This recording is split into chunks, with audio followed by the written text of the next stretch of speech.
Hi students and welcome in this video. Previous lecture we have seen about the Rigveda and in this video we will learn about the burials. Now what is meant by burials? Burials means after the death of any person, the dead body buried under the ground, it is called the burials. So in this lecture we will see the what that burials tell us about the history, means what information they provide us. So what is mean by the burials? Just I told you. Now see here, the stone boulders are known as megaliths. Megaliths or stone boulders means what? A big or larger rock. It is called a megalith. So it was carefully arranged by people and used to mark a burial sites.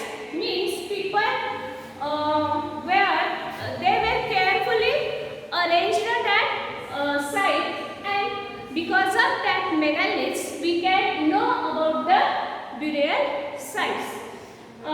Next see this megaliths practice of erecting before 3000 years, means it practice of erecting megaliths 3000 years ago.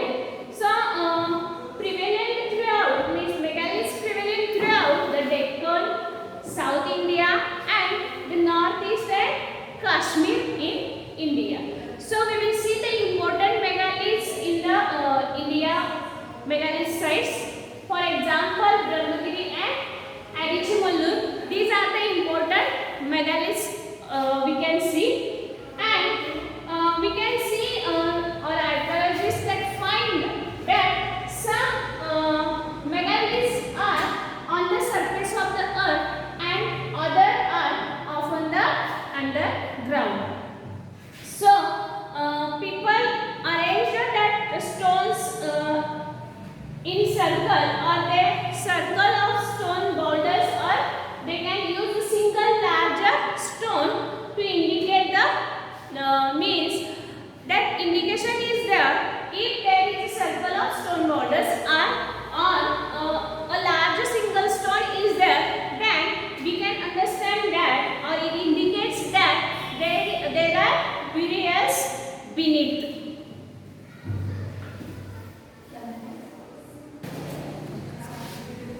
So for these megaliths, what people use that several things, or what they did several things to make these megaliths.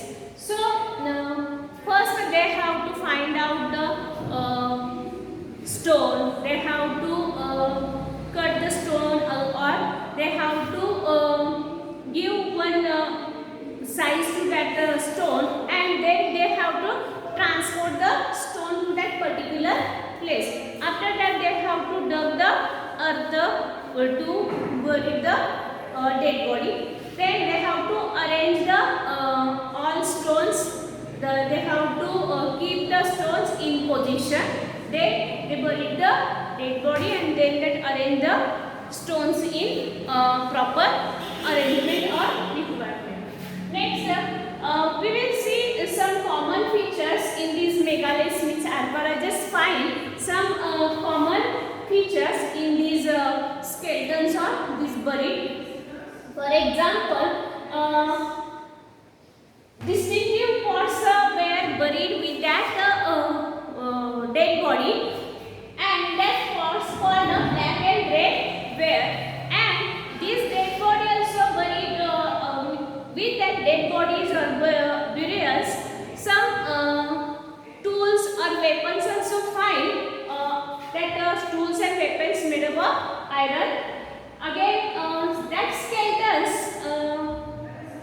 with that skeletons find that skeletons of horses, ornaments of horse, or equipment of horse, or ornaments of made up of iron, stone or gold. So these common features we can see, or we can that archaeologists find.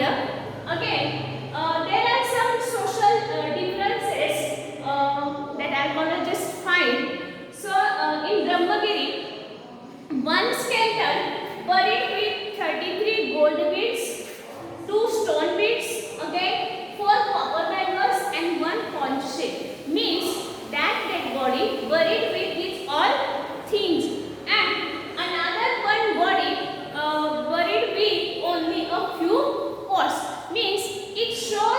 it indicates that there are some differences in status amongst the people. Means people who buried there may be some were rich and other may be poor.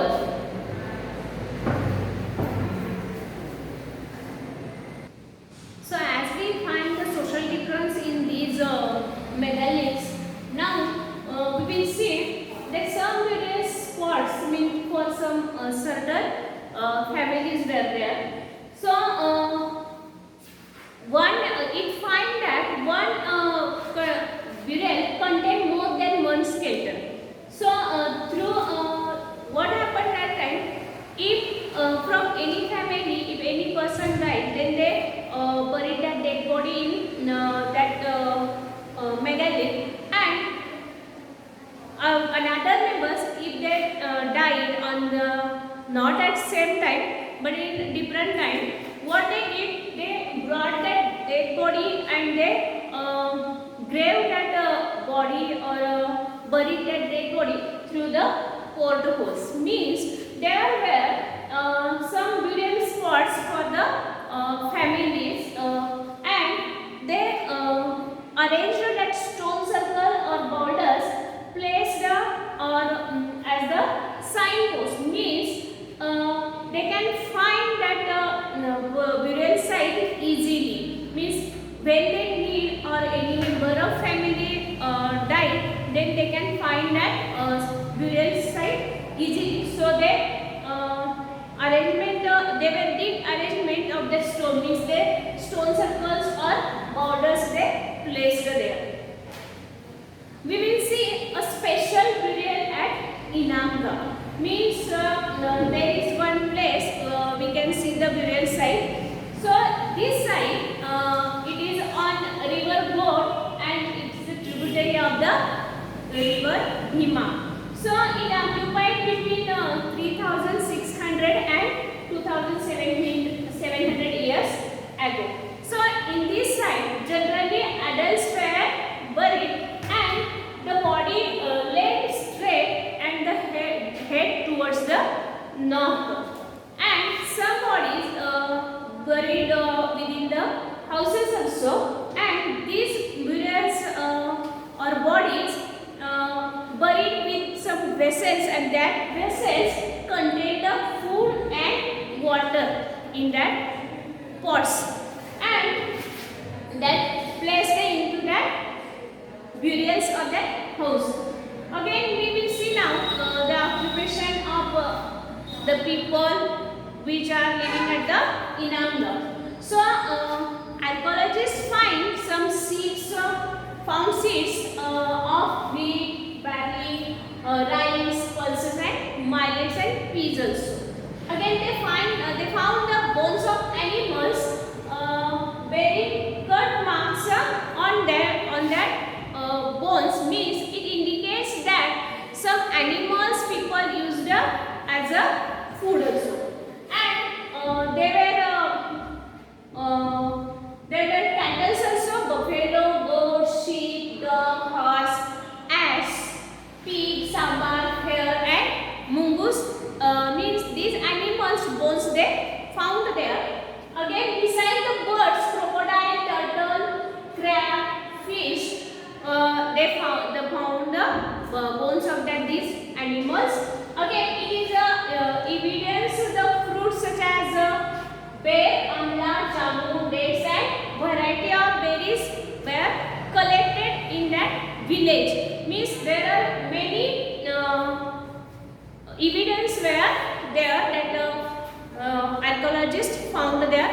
And now in this lesson we learn about the books. For example Rigveda, we learned about that, and the burials. Means these two contents told us about the history. Thank you.